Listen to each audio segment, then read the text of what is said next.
جس کا تشکیل کا عمل رمضان کے بعد شروع کیا جائے گا. یعنی یہ 30-40 دن تو گئے, رمضان کے 30 دن اور اس کے بعد عید کی سیلیبریشن کم از کم ہفتہ تو چلتی ہیں ہمارے ہاں, تو یہ 35-40 دن تو گئے. اس کے بعد وہ کہہ رہے ہیں جی ہم نے فارم چھپنے کے لیے دیے ہوئے ہیں, جب وہ فارم آئیں گے تو پھر وہ لوگوں میں تقسیم کیے جائیں گے. اب ایشو یہ ہے کہ پی ٹی آئی اس ملک کی سب سے بڑی ڈیجیٹلائز پارٹی ہے, اس کا تمام ڈیٹا ڈیجیٹل میں ہے. اس نے جس طرح سے الیکشن والے دن دونوں الیکشن میں پلے کیا ہے اپنی اس فورس کو, وہ سب کے سامنے ہے. اور میں تو اس کا بہت بڑا جسے کہنا چاہیے کہ تعریف کنندہ ہوں, اس کی تعریف کرتا ہوں. اور میں سمجھتا ہوں کہ باقی پارٹیوں کو بھی اپنے آپ کو ڈیجیٹلائز کرنا پڑے گا, ورنہ تمہاری داستان تک نہ ہوگی داستانوں میں. اور یہ سو مینی ورڈ میں ان باقی دو بڑی پارٹیوں کی قیادت کے منہ پہ کہہ کے آیا ہوں. مطلب میں یہاں پہ بیٹھ کے نہیں کہہ رہا, میں انہیں کہہ کے آیا ہوں کہ بھائی وہ ڈیجیٹلائز ہو گئے, آپ بھی ڈیجیٹلائز ہو جائیے. لیکن وہ سب سے بڑی ڈیجیٹلائز پارٹی جو ہے اس کو اگر چھپے ہوئے فارم کا انتظار کرنا پڑ گیا تو اس کا مطلب ہے قیامت آ گئی ہے. اس کا مطلب کیا ہے, یہ جو ساری باتیں میں نے آپ سے, اس کا مطلب یہ ہے کہ جو ہے وہ سہیل آفریدی صاحب جو ہیں وہ کارکنوں کو ٹرک کی بتی کے پیچھے لگا. اچھا, اور یہ بات میں نے کل بھی کہی تھی کہ توجہ ہٹانے کے لیے انہوں نے کہا جی ہم یہ کریں گے, ہم وہ کریں گے. بہت ساری باتوں کی طرح آئی وش کہ اس کا بھی انجام وہ نہ ہو, لیکن مجھے یہ نظر آتا ہے کہ 30-40 دن جب گزر جائیں گے, لوگ بات بھول جائیں گے, تو پھر کون سی رہائی اور کون سی فورس, اللہ کرے اس سے پہلے ہی معاملات جو ہیں وہ بہتری کی رہائی ہو جائے گی. میں تو اس بات کا خواہش مند ہوں. ٹھیک ہے رانا صاحب, یہ واقعی 30 روز تک تو کچھ نہیں ہونے جا رہا, کیونکہ خود سہیل آفریدی صاحب نے کال آؤٹ کیا اور انہوں نے کہا کہ اب رمضان کے بعد جو ہے وہ ہم متحرک ہوں گے دوبارہ سے. تو ایک سوال یہ بھی ہے کہ کیا ان پورے کے پورے 30 روزوں کے دوران خان صاحب سے کہ کسی کی بھی ملاقات نہیں ہوگی, کیونکہ یہاں پر جب تک پریشر نہیں آتا تب تک ملاقات ہوتی نہیں ہے.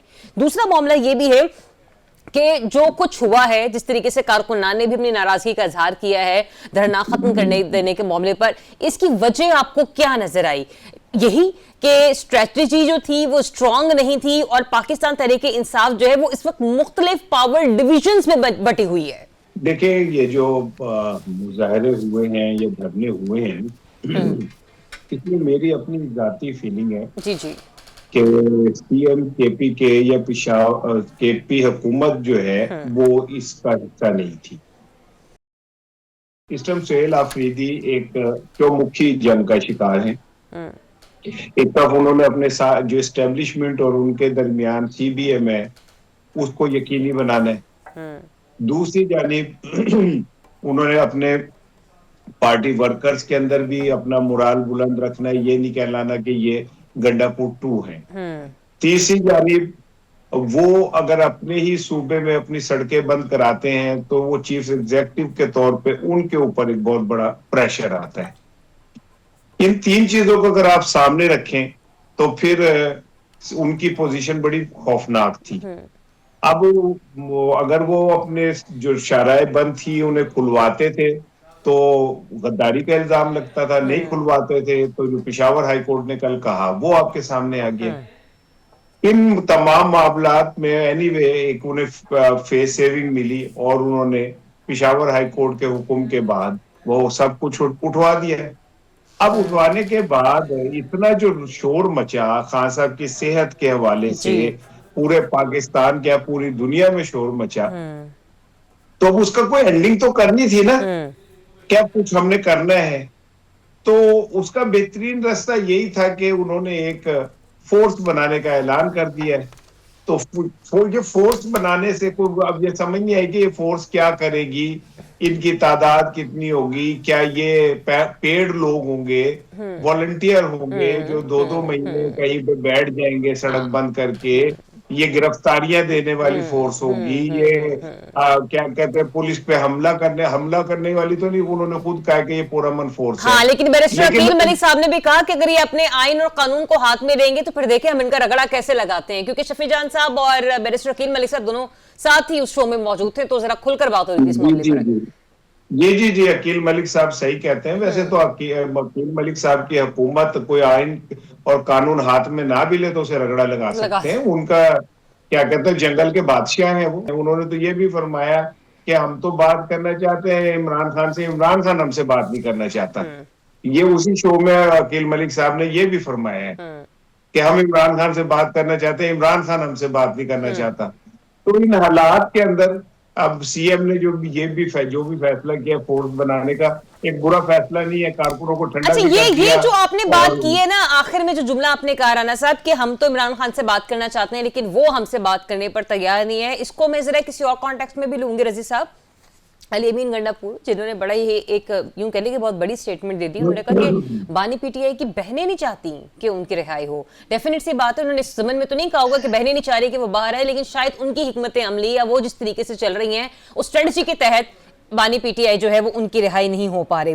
لیکن رضی صاحب اگر ہم دیکھیں اس تمام صورتحال میں یہ جو پچھلے دنوں معاملہ چلتا رہا ہے، اگر وہ تینوں بہنیں ایفرٹ نہ کرتی، کلیکٹیو ایفرٹ، یہ پریس کانفرنس نہ ہوتی یا میڈیا پر آ کر گفتگو نہ ہوتی، تو آپ کو لگتا ہے کہ اتنی بڑی تعداد میں یا جس طریقے سے بھی لوگ نکلے، جہاں پر بھی نکلے یا دھرنا دیا جاتا اور جو لیڈرشپ بھی باہر نکلی وہ باہر نکلنے کو راضی واضی ہوتی؟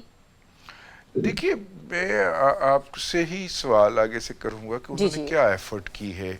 میرا مطلب ہے کہ بنی گالا روزانہ جا کے بیٹھ جانا اور شیر آیا کے نعرے لگانا، میرا مطلب ہے کہ اس سے تو ایک قسم کا پارٹی کا جو ایک بھرم تھا، جو اس کا جو دعویٰ تھا کہ وہ اسٹریٹ پاور کے اوپر اور سڑک کو گرم کرنے کے اوپر ایک ایسا دسترس رکھتی ہے کہ جب چاہے وہ پورے پاکستان کو جیم کر سکتی ہے، میرا خیال ہے وہ دعویٰ جو تھا نا وہ انہوں نے کمزور کیا ہے. مجھے یہ کہنے کی اجازت دیجئے، اب ایک دفعہ اس دوران اگر ایک دفعہ مؤثر کال کر کے آرگنائز کر کے اس کو آرگنائز کر لیتے، کوئی دوبارہ 26 نومبر کر لیتے، کوئی 25 مئی کر لیتے، لیکن کر لیتے. یہی سوال آ گیا نا رضی صاحب، کیوں آرگنائزڈ نہیں ہو پا رہے؟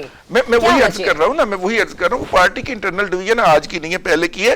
لیکن ایک بات میں ضرور یہاں پہ ریکارڈ پہ لانا چاہوں گا کہ جب 25 مئی کی 2022 کے جلسے سے خطاب کرنے خان صاحب گئے تھے لاہور سے جیٹ پہ بیٹھ کے پنڈی، اور پنڈی میں انہوں نے جلسے پہ خطاب کیا تھا، تو وہ اسی طرح کا ایک جیٹ تھا، لیکن وہ جیٹ پاکستانی کمپنی سے نہیں لیا گیا تھا، وہ دبئی سے آیا تھا.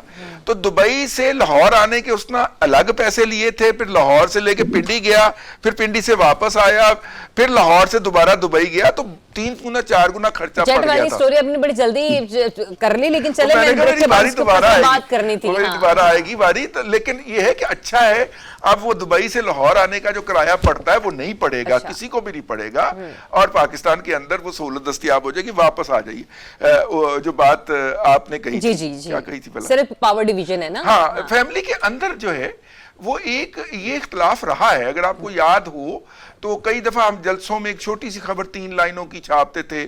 اسار رانا صاحب ینگسٹ ایڈیٹر ہیں پاکستان کے، تو انہوں نے یقیناً چھاپی ہوگی کہ بانی کی بہنیں وہاں پہ تشریف لائیں، ان کو سٹیج پہ نہیں جانے دیا گیا، یا وہ حلف برداری کی تقریب کے اندر ان کو نہیں آنے دیا گیا، یا وہ نہیں آ سکیں. ٹھیک ہے، تو وہ ایک ان کا فیملی کے اندر تو اختلاف تھا ہی. لیکن اب دیکھیے علی امین گنڈا پور صاحب جو ہیں وہ محترمہ بشرا بی بی کے آدمی سمجھے جاتے ہیں، تو محترمہ جو ہیں علیمہ خانم صاحبہ وہ مخالف پارٹی میں پائی جاتی ہے، وہ نند بھاوج والی جو اختلافات ہوتے ہیں. یہ چیز تو میں خود بھی نبھائے کر سکتی کہ علی امین گنڈا پور جو ہیں وہ بشرا بی بی والے کیمپ سے جو ہے نا وہ منسوب کی اجازت ہے، کیونکہ بشرا بی بی تو خود علی امین کی ڈسی ہوئی ہیں. نہیں، بشرا بی بی علی امین کی کیسے ڈسی ہوئی ہیں؟